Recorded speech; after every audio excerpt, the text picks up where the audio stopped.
Hello and welcome to my channel. If you enjoy crochet and ghost stories, you have come to the right place. So go ahead, sit back, and let's dive in to the ghost story for today.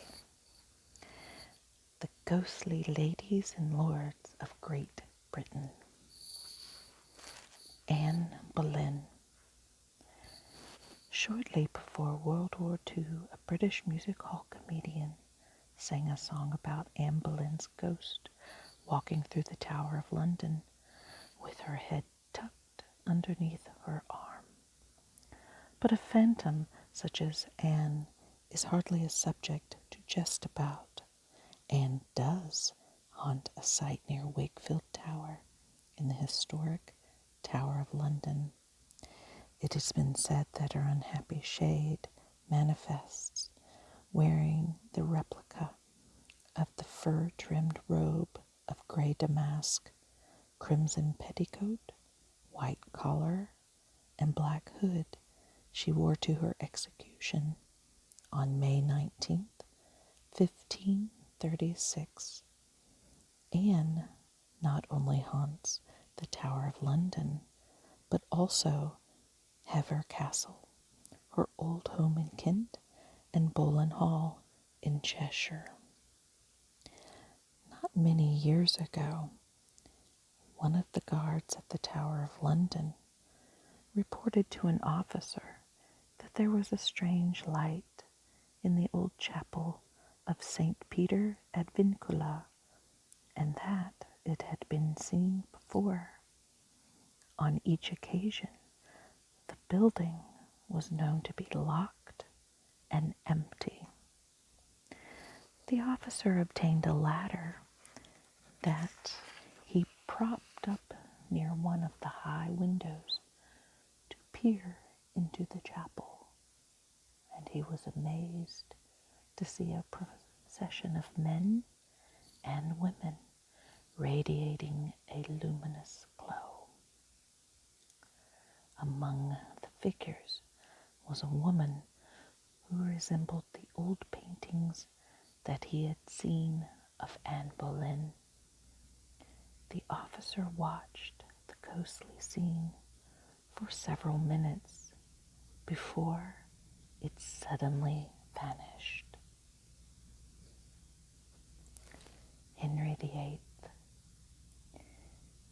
It is a wonder that Henry VIII does not haunt the Tower of London, for nearby chapel of St. Peter ad Vincula contains the bones of not only Anne Boleyn, but also Catherine Howard and numerous other persons who were victims of Henry's wrath and the headsman's axe. For centuries, King Henry's ghost has been seen in Windsor Castle.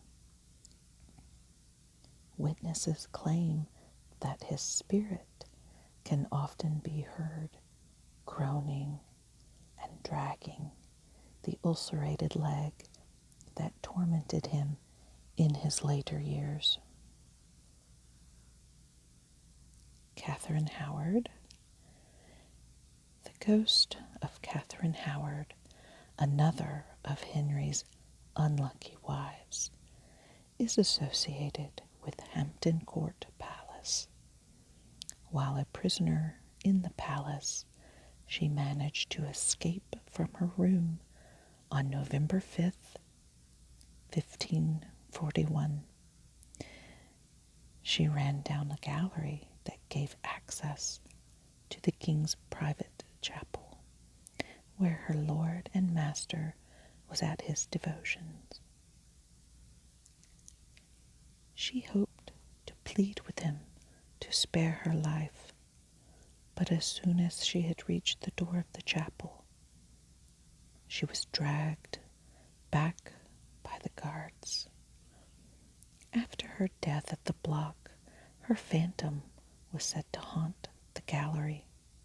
Her wraith would appear at the far end, pass as far as the door of the chapel, stop, and then return to utter a piercing shriek, which ended in her vanishing. Jane Seymour. Jane Seymour, the wife who followed Anne Boleyn, died in childbirth and is also said to haunt Hampton Court Palace. On very rare occasions, she has been seen descending one of the staircases, a lighted candle in her hand. Queen Elizabeth I. King George V saw the ghost of Queen Elizabeth a few years before his death, during one of his periods of illness. He was at Windsor Castle at the time and alone in his bedroom. Suddenly, pictures on the wall began to move, as if they were being stirred by a draft. At the same time, a woman wearing a black Tudor costume appeared out of one of the walls, crossed the room, and vanished through the opposite wall. The king felt a sensation of coldness that so frequently accompanies psychic manifestations. His nurse told how she, too, had been conscious of an invisible presence in the sick room. She had also seen the pictures stir on the walls. The ghost of Queen Elizabeth I was also seen by a man in the king's service at Windsor Castle. He saw the ghost in broad daylight, and on comparing notes with His Majesty, came to the conclusion that they had both seen the phantom of Elizabeth Tudor.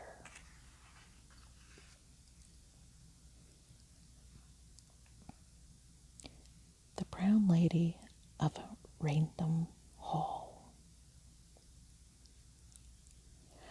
Another great lady's ghost that has walked for many generations is that of Dorothy Walpole Townshend, sister of Sir Robert Walpole, the first Prime Minister of England, and wife of Lord Charles Townshend of Raintham Hall. In 1712, at the age of 26, Dorothy married her childhood sweetheart, Lord Charles, after his first wife died. When Lord Charles learned that Dorothy had been the mistress of Lord Wharton, or so the legend goes, he ordered her imprisoned in her room.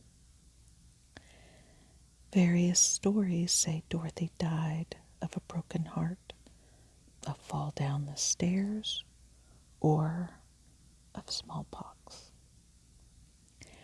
After Lord Charles's grandson George was made a Marquess, 1786, he became known for the lavish parties he held for aristocrats at Raintham Hall, located a few miles southwest of Fakenham in Norfolk. An added attraction for the guests was the opportunity of glimpsing the ghost of Dorothy Townshend, carrying a lamp as she walked the darkened corridors of the estate. Her ghost has been seen many times wearing a dress of brown, so her spectre became properly known as the Brown Lady of Raintham Hall.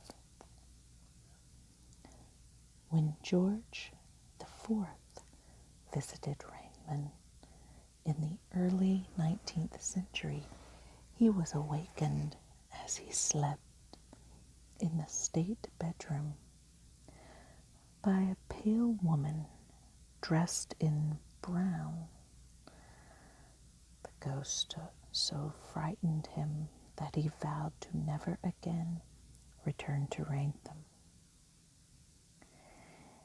In 1835, Colonel Loftus, a gentleman staying at the estate over Christmas, saw the ghost on 2 occasions in as many days.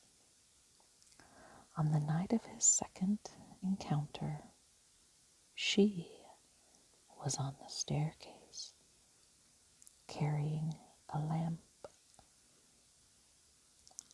He made a sketch of her, making a particular note of the fact that her eye sockets were hollow and empty. Not many years later, Captain Frederick Marryat, author of numerous popular books for boys, saw the brown lady carrying a lamp and followed her. When she turned toward him, she smiled in a manner he deemed diabolical, and he fired his pistol at her. The bullet went right through her and was lodged in a heavy door. After this attempted assault, she vanished for about 100 years. When the brown lady reappeared again, it was in 1926 to the then Marquess Townsend, who was a boy at the time of the encounter. 10 years later, Lady Townsend hired photographer Indra Shira to take photographs of the interior of Rainman Hall. To the astonishment of the photographer, he saw the ghostly form of a woman descending the stairs. The photographer managed to capture the ghost on film. Shira's photograph appeared in Country Life magazine, December 1st, 1936, and shows a woman wearing what appears to be a wedding gown and a veil, or possibly a shroud. Some psychical researchers from the United Kingdom claim that Queen Elizabeth II has seen the ghost of Dorothy Walpole on several occasions. According to members of the Queen's staff, the brown lady appears with a cold rush of air that makes Her Majesty's dogs start barking like mad. In the 1950s, a famous race car driver sat up all night with 2 dogs waiting for the phantom. He did not see her, but the dogs sensed a presence that came down a passage in the dead of night, for they suddenly appeared terrified. The Green Lady of Louth. From the Brown Lady of Rainham, we turn to Green Lady of Louth. Thorpe Hall, Louth, was once the seat of Sir John Bull, an adventurer who set out on an expedition to Cadiz, Spain in 1596. While there, he fell in love with with a beautiful Spanish woman who wanted to be his wife. But this was impossible, as he had a wife and family in his native land. Thus, she could not accompany him to England, but as a keepsake, she gave him a miniature of herself wearing a green dress. Strange as it may seem, although the woman never visited England during her life, her phantom has occasionally been seen at Thorpe Hall. She is usually seen under a tree in the grounds, but she always manifests wearing a green dress. The Grey Lady of Hackwood. After Ladies Brown and Green comes the Grey Lady of Hackwood.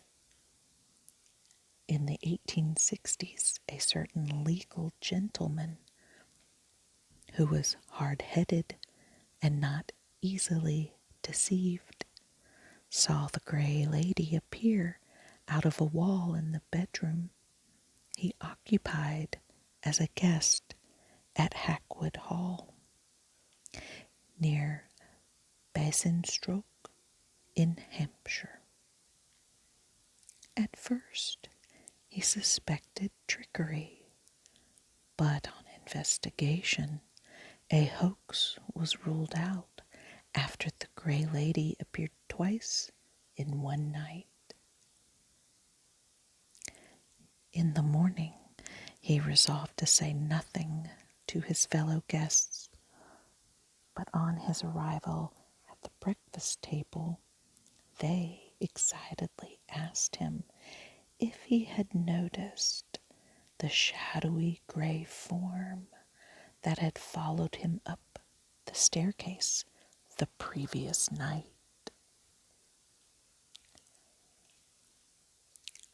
Amy Robzart. Another famous lady who was reluctant to quit this world was Amy Robzart, wife of Robert Dudley, who was very famous at court in the days of Elizabeth I. Her husband neglected her when royal favor had come his way, and she became despondent. At that time, she lived at Cumnor Place in Oxfordshire, and it was there that she met her death on September the 8th, 1560. The circumstances surrounding her death have always been considered strange. She had given her servants the day off so they could visit a fair at Cumnor village, and when they returned in the evening, they found their mistress dead at the foot of the staircase, her neck broken. Whether she had met with foul play or had an accident will never be known. But her violent passing seemed to result in her becoming an earth-bound spirit. Her phantom haunted the staircase from 1560 until the house was demolished in 1810. 12 clergymen had tried to lay her ghost, but their attempts were all in vain. After the house was pulled down, the ghost of Amy Robzart was occasionally seen in the open parkland. It was said that all who come face to face with her died within a few days of the encounter.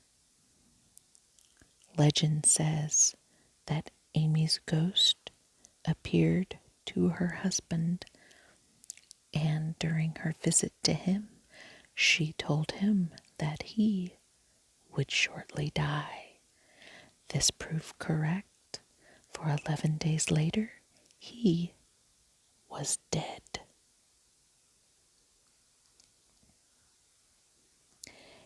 And that concludes our lords and ladies that haunt Great Britain.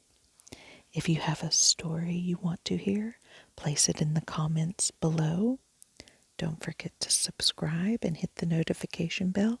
I will upload regularly. And have a wonderful day, and I will be uploading again soon. Until then, get scared.